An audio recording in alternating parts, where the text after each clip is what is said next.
जय बाबा स्वामी, जय आत्मेश्वर। पुण्य आत्मा अवतरण के हमारे इस ग्रंथ पठन के सत्र में मैं आप सबका पूर्ण हृदय से स्वागत करती हूँ। ग्रंथ पठन की शुरुआत हम गुरु आह्वान से करते हैं।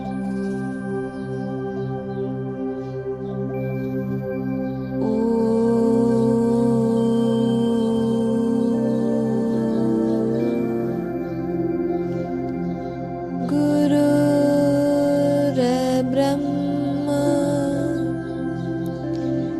गुरुर्विष्णु गुरुर्देवो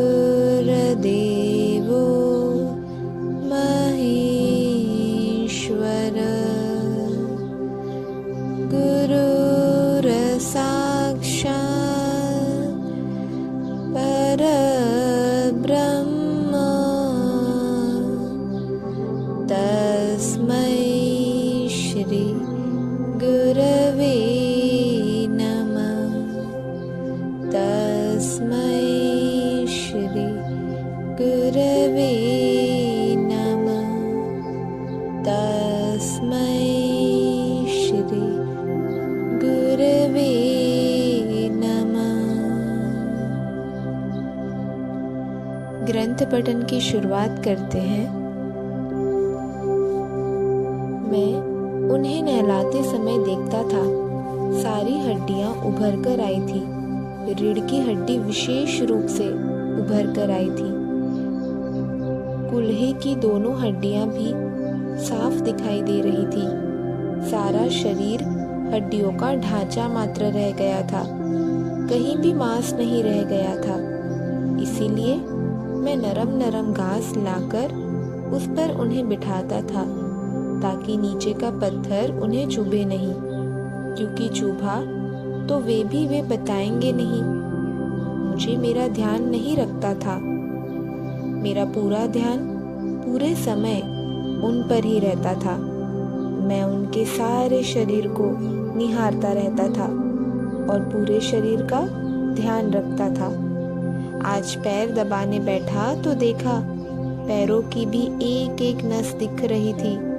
उनकी काया कमजोर थी, इसीलिए बड़े हल्के हल्के से पैर दबाता था। कहना ठीक नहीं होगा, सहलाता था। इसी तरह मैं दिन भर उनके सानिध्य में रहता था। ऐसा प्रतीत होता था कि यह शरीर कभी कुछ प्रक्रिया मुझ पर कर रहा है और अपने शरीर आकर्षण से मुझे बांध कर रख रहा है। कुछ तो भी प्रक्रिया उस शांत वातावरण में होती थी। बाहर कभी तेज हवा चली तो पत्तों की आवाज उस शांति को भंग करती थी। फिर थोड़े समय बाद गुरुदेव ने आंखें खोली और कहा, अरे बाबा, ऋण, हत्या और वैर, ये तीनों बातें मनुष्य को चुकानी ही पड़ती है। अब देखना, मेरे इस शरीर के माध्यम से तुझे शक्तियां प्राप्त हो गई और तू इस शरीर का ऋणी हो गया है और वह ऋण भी बाकी न रहे। इसीलिए मैं जीवित रहकर उस ऋण को उतारने का अवसर तुझे दे रहा हूँ, ताकि तू इस शरीर की सेवा कर इस शरीर के ऋण से मुक्त हो सके। क्योंकि मैं नहीं चाहता मेरे शरीर का भी ऋण तुझ पर रहे, क्योंकि तू लाखों आत्माओं का माध्यम है। इसीलिए माध्यम तो ऋण मुक्त होना ही चाहिए, माध्यम तो पवित्र होना ही चाहिए, माध्यम तो शुद्ध होना ही चाहिए। जब हम ऋण लेते हैं तो हमें वह इस जन्म में नहीं तो अगले जन्म में चुकाना ही पड़ता है, क्योंकि इस ऋण को चुकाए बिना मोक्ष प्राप्त नहीं हो सकता है। तो फिर इस कमजोर शरीर का ऋण मैं तुझ पर क्यों रहने दूं? मैं उसे भी समाप्त होने देना चाहता हूँ। ठीक इसी प्रकार मनुष्य का वैर भी जन्मों जन्मों तक चलता है। कोई तुझसे वैर रखेगा तो तुम भी उसके साथ वैर रखोगे, और यह वैर भाव चित्त को शुद्ध रखने नहीं देगा। और जब तक चित्त शुद्ध व पवित्र नहीं है परमात्मा की अनुभूति कभी नहीं हो सकती है। वैर भी एक प्रकार का भाव ही है जो चित्त को गंदा करता है। और तीसरी बात है हत्या।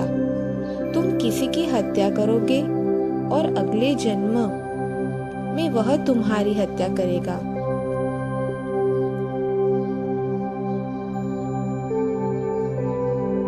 फिर उसके अगले जन्म में फिर से तुम उसकी हत्या करोगे। यानी इस हत्या के चक्कर में दोनों आत्माएं फंसकर रह जाती है और दोनों को सालों तक मार्ग नहीं मिलता है। यह तब तक खत्म नहीं होता जब तक उन दोनों में से किसी एक आत्मा का वैर भाव कोई महात्मा यानी साधना की शक्ति से नष्ट नहीं करता है। यह भी एक बड़ी लंबी यात्रा हो जाती है। इस प्रकार ऋण, हत्या और वैर, इनका लेन देन कई जन्मों तक चलते ही रहता है। इनमें फंसना आसान है पर निकलना उतना ही कठिन है। इनमें फंसा स्वयं की इच्छा से जाता है पर निकलना स्वयं की इच्छा से नहीं होता।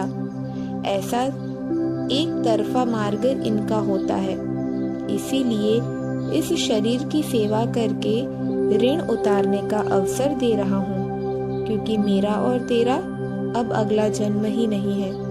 हमको हमारे सब हिसाब इसी जन्म में समाप्त करने हैं। इसीलिए ऋण, हत्या और वैर के चक्कर से मनुष्य को अपने आप को बचाना चाहिए। मैं सोच रहा था गुरुदेव मेरा कितना ध्यान रखते हैं। मेरी छोटी छोटी बातों का, छोटी गतिविधियों का भी वे ध्यान रखते हैं। कितना आगे का वे सोचते रहते हैं। वे बोले, यह बात रही शरीर की, लेकिन गुरु तत्व का जो ऋण तुझ पर है वह गुरु कार्य करके ही तुझे चुकाना होगा। जब कभी गुरु तत्व की कृपा में किसी भी साधक को आत्मज्ञान की प्राप्ति होती है तो वह साधक उस गुरु तत्व का ऋणी हो जाता है और उस ऋण को चुकाए बिना मोक्ष प्राप्त नहीं कर सकता है। इसीलिए हमारे शास्त्रों में गुरु कार्य का बड़ा महत्व बताया गया है।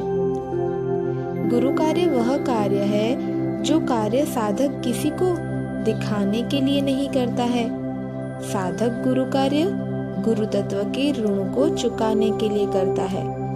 यह ऋण मैंने गुरु कार्य करके ही चुकाया है और तुम्हें भी गुरु कार्य करके ही चुकाना है। इसीलिए गुरु कार्य के महत्व को हमें समझना होगा। गुरु कार्य करके हम गुरु तत्व पर उपकार नहीं कर रहे हैं। गुरु कार्य करके हम गुरु तत्व के ऋण को चुका रहे हैं, ताकि यह ऋण भी बाकी नहीं रहे और यह ऋण भी मोक्ष के मार्ग में बाधा न बने। सबका एक ही रास्ता है, मोक्ष का मार्ग, मोक्ष की प्राप्ति। और क्या यह तेरा कर्म क्षेत्र नहीं है? तू भी कर्म के साथ बंधा है। तुझे भी तेरे कर्म क्षेत्र में जाना होगा। वह क्षेत्र तेरी राह देख रहा है। उस स्थान पर पहुंचे बिना कर्म की शुरुआत ही नहीं हो सकती। ज्ञान संपादन का क्षेत्र अलग होता है।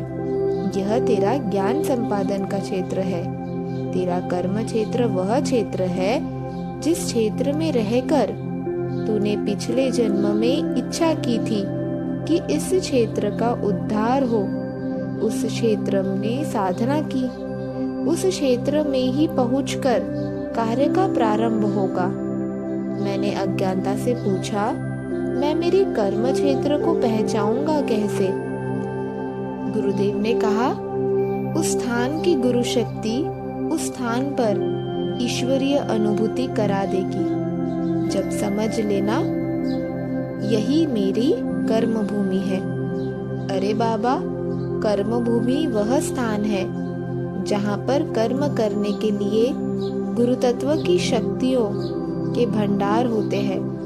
उन पर गुरु शक्तियों का माध्यम न होने के कारण वे निष्क्रिय रहती है। जब उनके पास उनका माध्यम पहुंच जाता है तभी वे उस माध्यम के द्वारा सक्रिय हो पाती है। यानी माध्यम और शक्ति स्थान एक दूसरे के पूरक है। इन दोनों का संगम हुए बिना कार्य घटित नहीं होता है। मुझे दिख रहा है, तुम्हें नहीं, इसीलिए कह रहा हूँ, यह तेरी कर्म भूमि नहीं है।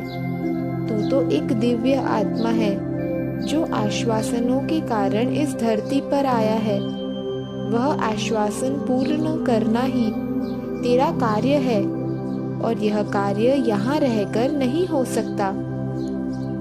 तुझे तेरे गुरु स्थान पहुँचना ही होगा, क्योंकि जब तक तेरे जन्म का उद्देश्य ही पूर्ण नहीं होता है, तुझे यहाँ से जाना ही होगा। पर तू स्वयं जाने का प्रयास मत करना, उपयुक्त समय पर सब हो जाएगा। इसीलिए कर्म क्षेत्र वह क्षेत्र है जहाँ पर पहुँचे बिना कार्य का उत्थान नहीं होता है। मनुष्य का ज्ञान क्षेत्र और कर्म क्षेत्र अलग अलग होते हैं। तेरे कर्म क्षेत्र का निर्माण तूने पूर्व जन्म में ही करके रखा था, बस अब इस जन्म में वहाँ कर्म करने हैं। मैं सोच रहा था, गुरुदेव त्रिकाल ज्ञानी है, भूतकाल, भविष्यकाल व वर्तमान काल की जानकारी रखते हैं। मैंने कहा, गुरुदेव आप तो त्रिकाल ज्ञानी हैं, आप तो सब जानते हैं। उन्होंने कहा, तुम भी त्रिकाल ज्ञानी हो, पर इस ज्ञान का खजाना तुम्हें तुम्हारे कर्म क्षेत्र में पहुंचने पर ही प्राप्त होगा, तब तक नहीं। इस ज्ञान को प्राप्त करने के लिए मैं कौन हूँ यह जानना आवश्यक है। जब मैं कौन हूँ का बोध हो जाता है, तब मैं कहाँ से आया हूँ यह भी पता चल जाता है, और मैं कहाँ जाने वाला हूँ यह भी पता चल जाता है। यह सब चित्त शुद्धि के आधार पर ही हो सकता है। चित्त जितना शुद्ध होगा उतना ही वह सशक्त होगा, और जितना सशक्त होगा उतना ही अधिक संवेदनशील होगा। एक संवेदनशील चित्त रहकर समाज में रहना असंभव है। इसीलिए संवेदनशील चित्त होने के बाद तपस्वी समाज में रहना पसंद नहीं करते हैं। वे पसंद इसीलिए नहीं करते क्योंकि वे समाज में रह ही नहीं सकते। उन्हें वहां तकलीफ होती है, क्योंकि अति संवेदनशील चित्त को अति नियंत्रित रखना पड़ता है, क्योंकि अति संवेदनशीलता के कारण अगर वह किसी में गया तो सामने वाले के दोषों पर चित्त न भी डाले तो उसके दोष अनजाने में भी ग्रहण कर लेता है, और इसका योगियों के शरीर पर बुरा प्रभाव पड़ता है। इसीलिए योगी जंगल में एकांत में रहना पसंद करते हैं। जंगल में वे अधिक सुरक्षित रहते हैं। योगी प्रायः समाज में जाते ही नहीं है, और जाते हैं तो वे आंखें नीची करके ही रहते हैं। वे इसीलिए ऐसा करते हैं कि आंखें चित्त का माध्यम है, और उन्हें यह बात पता है, चित्त आंखों के द्वारा ही दूषित होता है। आंखें नीची करके रहे तो कुछ दिखेगा ही नहीं, और दिखेगा ही नहीं तो चित्त जाएगा ही नहीं। कई योगी आंखें नीची रखकर ही बातें करते हैं, विशेषतः जब किसी स्त्री से बात कर रहे हो। वे आंखें नीची करके बात करेंगे ताकि किसी स्त्री के ऊपर चित्त न जाए और काम वासना जागृत न हो, कोई विकार न आ जाए। विशेष रूप से वे स्त्री की आंखों में आंखें कभी नहीं डालेंगे, क्योंकि आंखें ही चित्त के लेन देन का माध्यम होती है। कई योगी जंगल में काम वासना जागृत होने पर नदी में खूब नहाते हैं। कई योगी हिमालय में काम वासना जागृत होने पर बर्फ पर लोट लगाते हैं। कई अपने आप को बर्फ में गाड़ लेते हैं। योगी हुए यानी शरीरधारी हुए तो शरीर के विकार के बिना शरीर कैसे हो सकता है। शरीर के विकारों का तो दो तरीकों से नियंत्रण हो सकता है, एक चित्त के द्वारा नियंत्रण करके या दूसरा भोग करके। तो योगी चित्त नियंत्रण का मार्ग अवलंबन करते हैं। काम का विकार भी शरीर का ही एक दोष है, यह भी शरीर का ही एक विकार है। जंगलों में स्त्रियां होती ही नहीं, इसीलिए काम वासना से बचे रहना ही इन योगियों के लिए आसान होता है, इसीलिए ये जंगल में रहते हैं। पर समाज में रहकर काम वासना से बचे रहना कठिन है, क्योंकि समाज में पल पल में स्त्रियां हैं जिनसे काम वासना के विकार का निर्माण हो सकता है।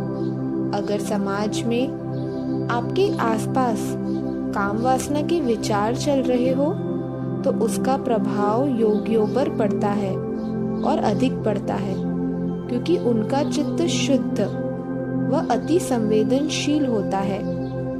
इसीलिए योगियों के लिए समाज में रहना कठिन है।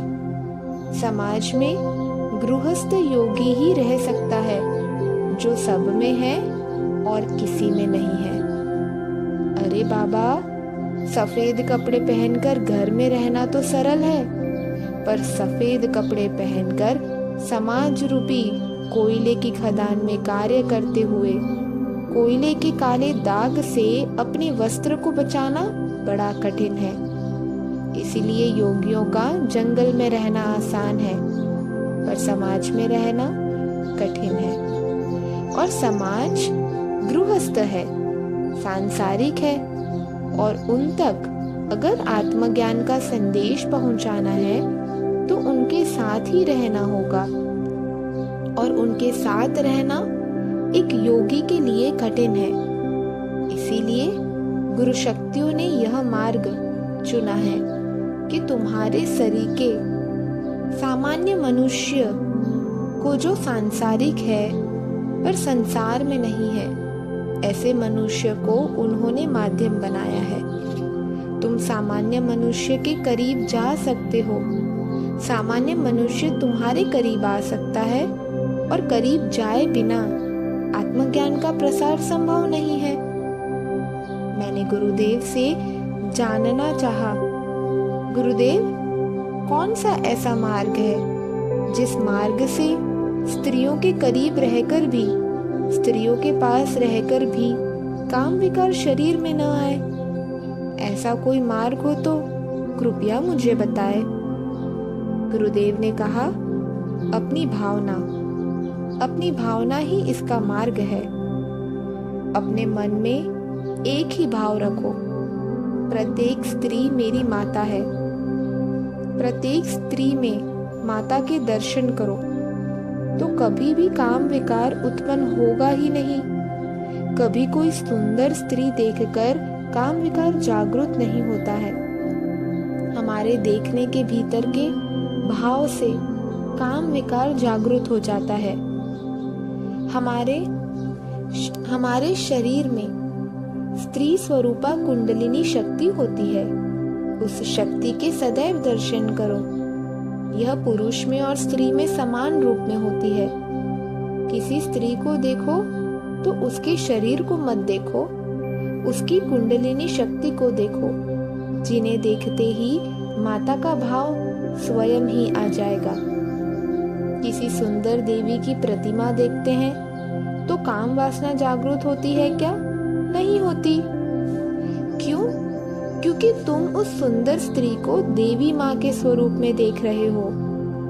तो उस सुंदर स्त्री को देखकर काम वासना नहीं जागेगी, बल्कि आत्म शांति का अनुभव करोगे।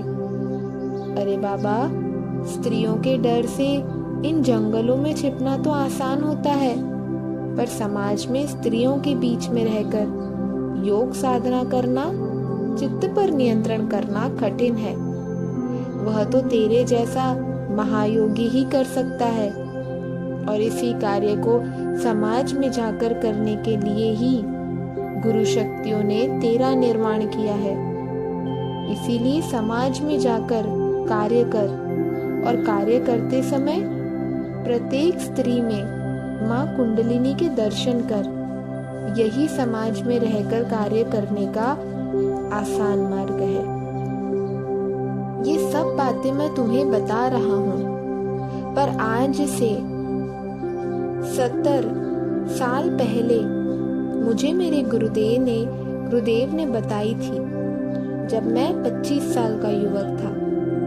अब से 70 सालों से मैं इसी टापू पर रह रहा हूँ, और इन 70 सालों में मैंने तेरे सिवा किसी मनुष्य को नहीं देखा। इस टापू पर आने वाला तू पहला मनुष्य है। तू भी आया नहीं है, मेरे गुरुदेव ने ही भेजा है। अब यह सब ज्ञान जो मैंने सालों से संभाल कर रखा था, वह तुम्हें देकर मैं भी खाली हाथ जाना चाहता हूँ। मैं अपने साथ कुछ भी लेकर नहीं जाना चाहता।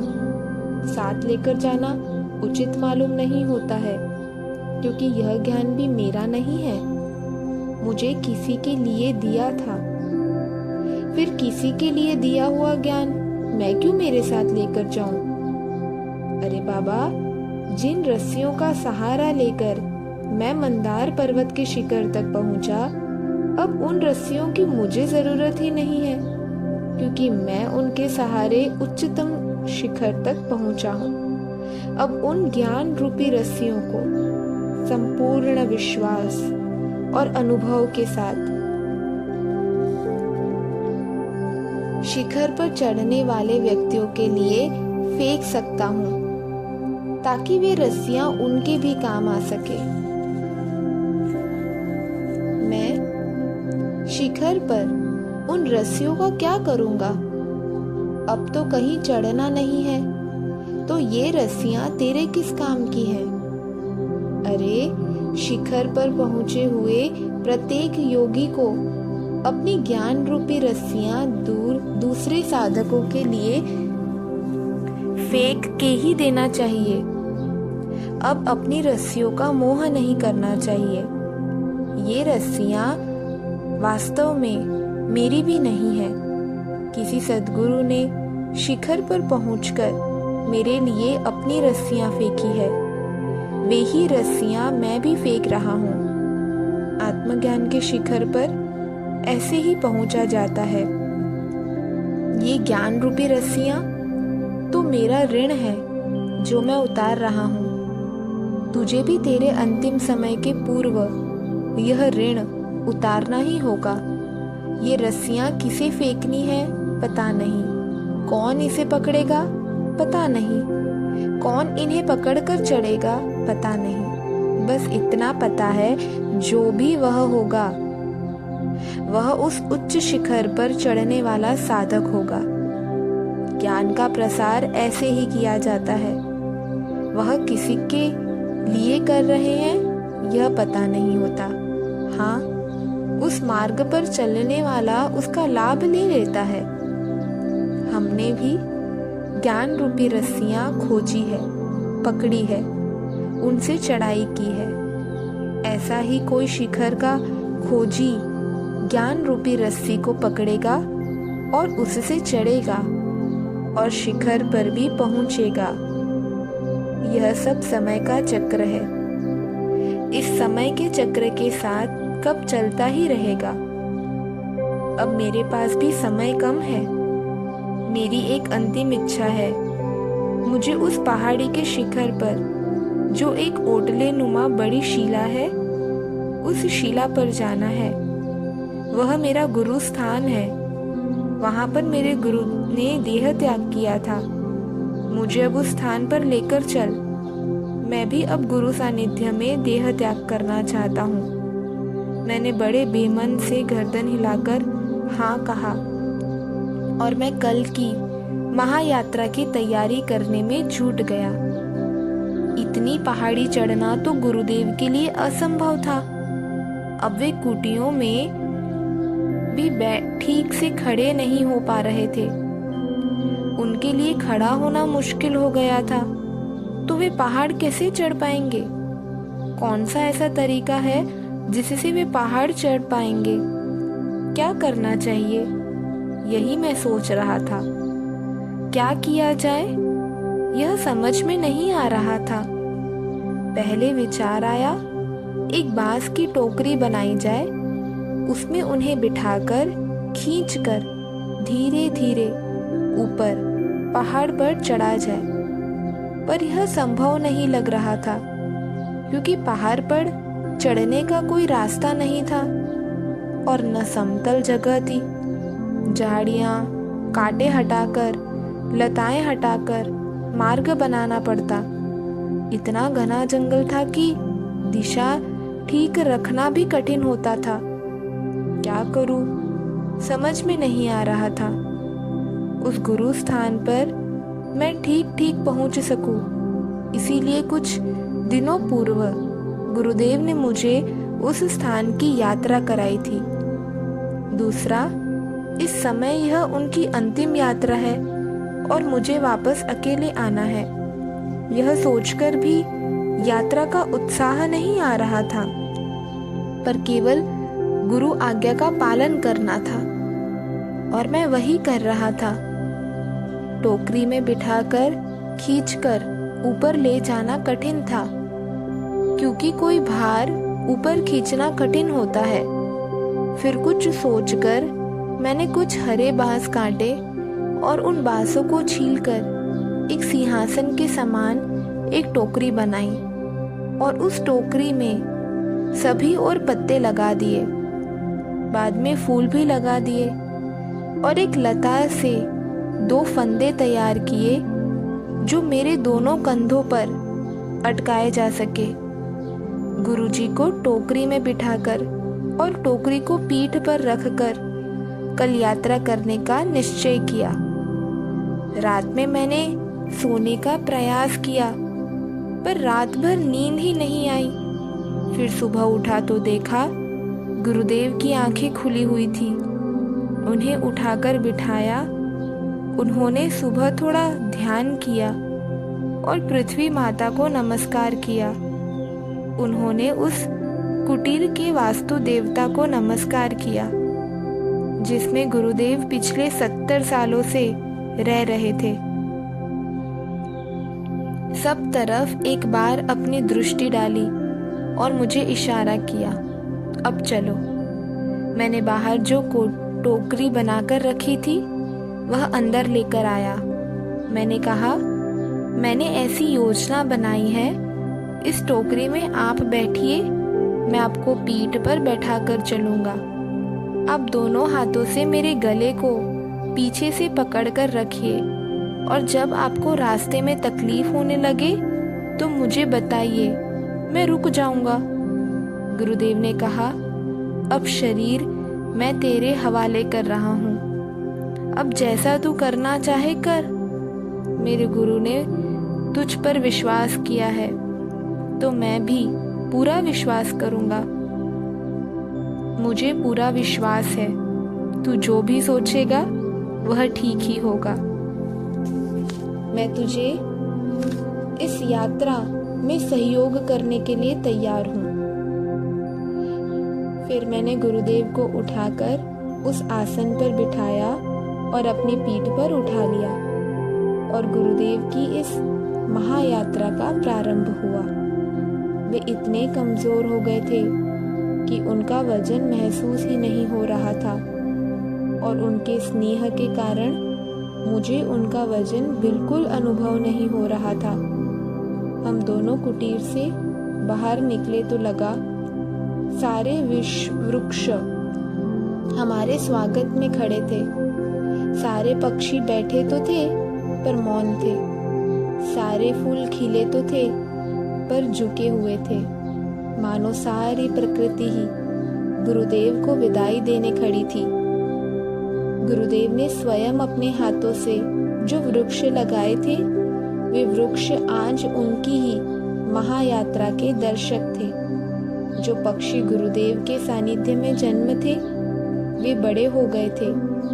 वे भी अपने बच्चों सहित गुरुदेव का अंतिम दर्शन करने के लिए खड़े थे।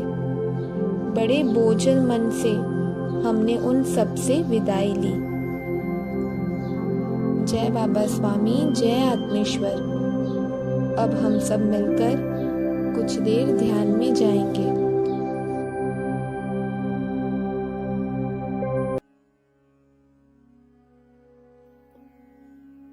सभी पुण्यात्माओं को मेरा नमस्कार।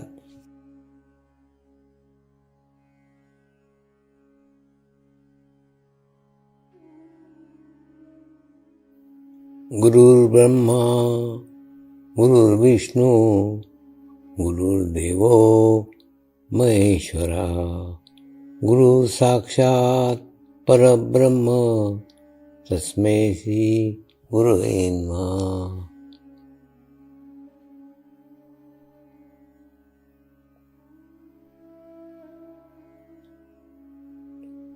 ध्यान की उस स्थिति में जाएंगे जहाँ शरीर भाव पूर्णतः समाप्त हो जाता है।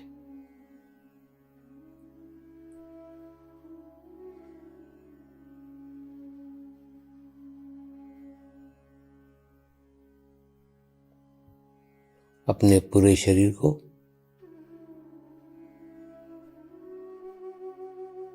पूर्णतः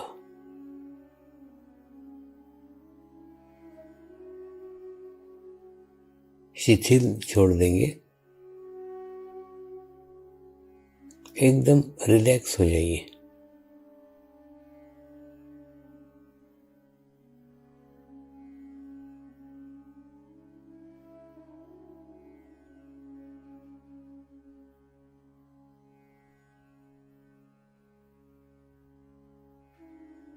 मेरे साथ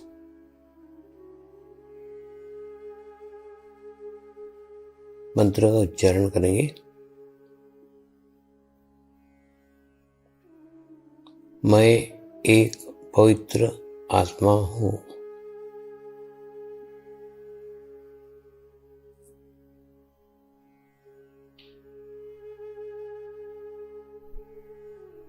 मैं एक शुद्ध आत्मा हूँ।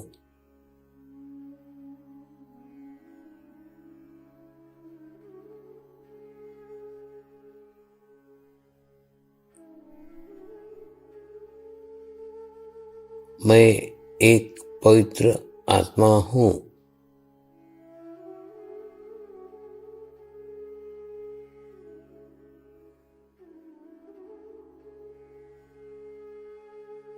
मैं एक शुद्ध आत्मा हूँ।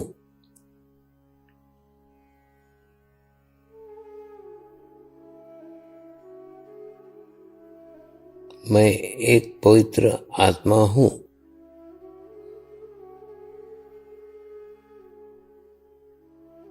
मैं एक शुद्ध आत्मा हूँ।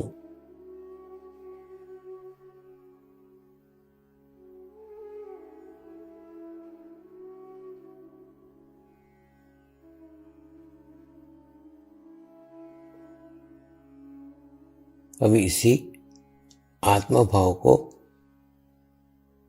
बनाए रखते हुए गुरु मंत्र का उच्चारण करेंगे।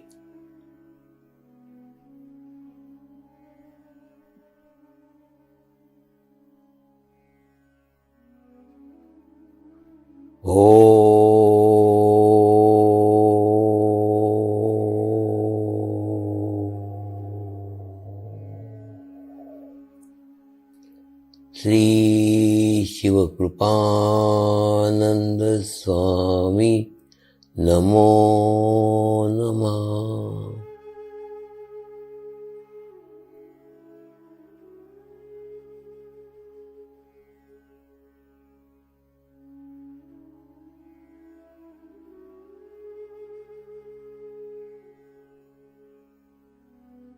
ओम श्री शिव कृपानंद स्वामी नमो नमः।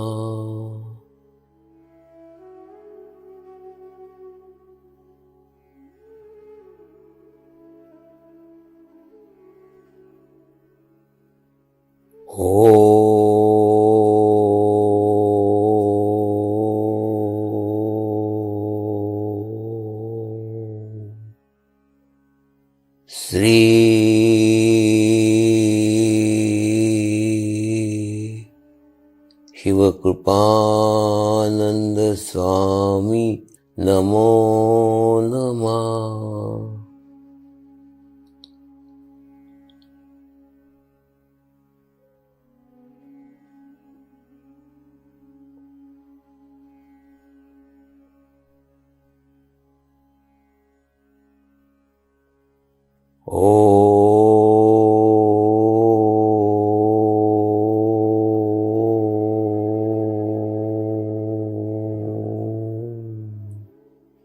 श्री शिवकृपानंद स्वामी नमो नमः।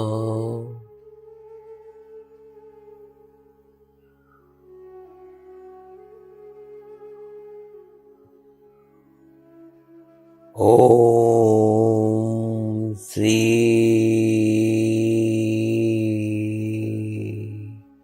शिवकृपानंद स्वामी नमो नमः।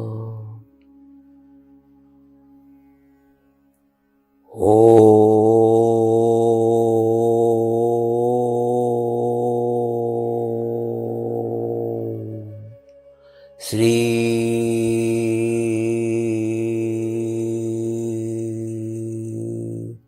शिवकृपानंद स्वामी नमो नमः।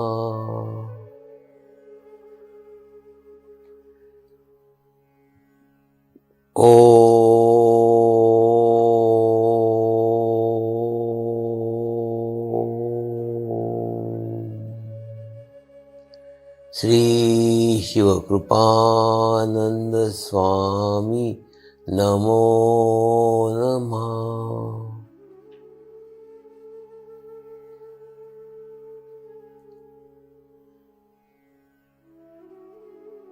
ओम श्री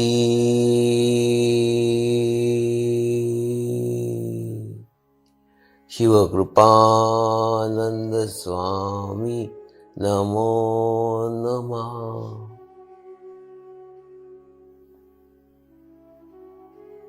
ओम श्री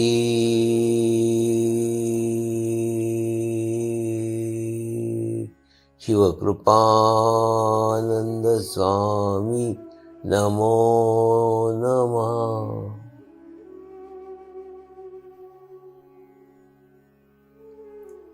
अब आप अपना चित्त सहस्त्रार पर रख के थोड़ी देर के लिए ध्यान में जाएंगे।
अब हम प्रार्थना करेंगे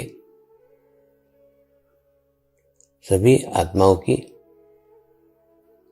आत्म उन्नति हो, आध्यात्मिक प्रगति हो। यही हमारी प्रभु से प्रार्थना है। नमस्कार। जय आत्मेश्वर।